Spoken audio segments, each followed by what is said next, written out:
how do you share the beautiful message of the theology of the body with people who are held up with legitimate struggles in life? For example, someone who's in poverty, struggling to feed their kids, or fighting a severe disease.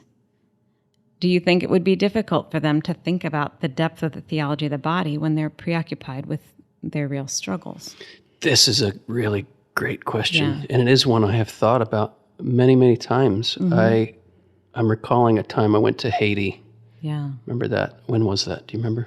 I'm not sure. 5-6 years ago. Yeah. And it was my first experience doing this work, this missionary work in a third world country. Right. And seeing the poverty. And I wondered, is this too much? They're just struggling to get food day to day. They're struggling to find shelter day to day. They're struggling with so many things that I just take for granted as provided in my life. And I did wonder, how's this going to go? Am I going to find a place of connection with these very impoverished people? And I was so impressed by the response. I do think we can make some distinctions here. The kind of talk that I'm going to give in Haiti is going to be different than if I'm invited to an academic conference. Of course. I'm not going to be teaching, in-depth academic theology to very simple people. Right. But nonetheless, very simple people can have a deeper grasp of the essentials of what academic theology is supposed to be teaching us than those who have a great grasp of the academic concepts but aren't in touch with their own inner poverty, right? Blessed are the pure in spirit. Blessed are the poor in spirit. Mm-hmm. Because theirs is the kingdom. I remember a quote from John Paul II in which he says, he's addressing this very idea that there's a danger of just keeping the theology at an academic level. Mm-hmm. And he says, oftentimes the simplest of people, simple folk, I think is the expression he used, very simple folk have a deep and savory knowledge of God. Mm-hmm. And they might not be able to put the vocabulary to it, but man, I'd rather have a deep, savory knowledge of God without being able to talk about it than being able to talk about it and not have a deep, savory knowledge of God.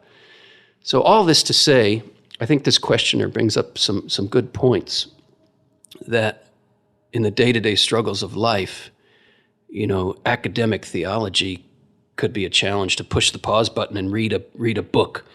But nonetheless, these people, I would say, in the real struggles of life are all the more in touch with the biggest questions of life about meaning and existence and suffering. Mm-hmm. And this questioner brought up the question of disease and the suffering that brings in our bodies. As somebody who's in the midst of deep, deep suffering, are they capacitated to read a book? Probably not. Or listen to a talk? Maybe not. Or go to a lecture? Probably not.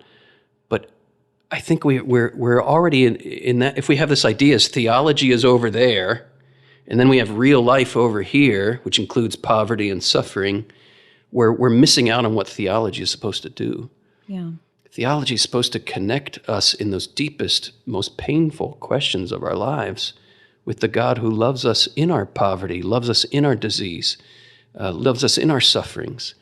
And I found theology of the body has certainly done that for me and for us in our sufferings, in our questions, in our poverty. Absolutely. I think, just in that question are contained a certain kind of like when we think about hierarchy of needs, and the bodily essentials kind of coming first. And yet, isn't this beautiful? We're talking theology of the body. And so the very fact that you're kind of asking, but what about people whose bodily needs haven't been met? How can you even consider can you consider theology of the body? Of the body. Can we experience the hunger as, having theological meaning? Because it is theology of the body. I hope everybody just heard how my wife gave a much better answer than I did to that question. That wasn't a better answer? I think it was more insightful. Oh, okay. And I'm so happy to kind of show you off to everybody. That's my wife, everybody. That's Wendy West. That's her deep in the house, feminine genius coming out, and I'm loving it. Well, thank you.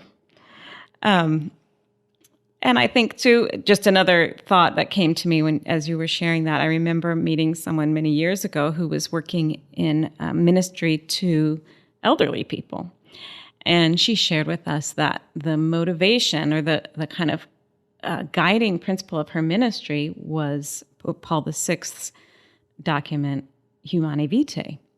And we kind of looked at each other because we're talking about people past childbearing age, and Humanae Vitae is all about contraception, And she said, well, Humanae Vitae is about learning that I'm meant to be a gift. And so that is her whole ministry with the elderly is that helping them to recognize I still am a gift.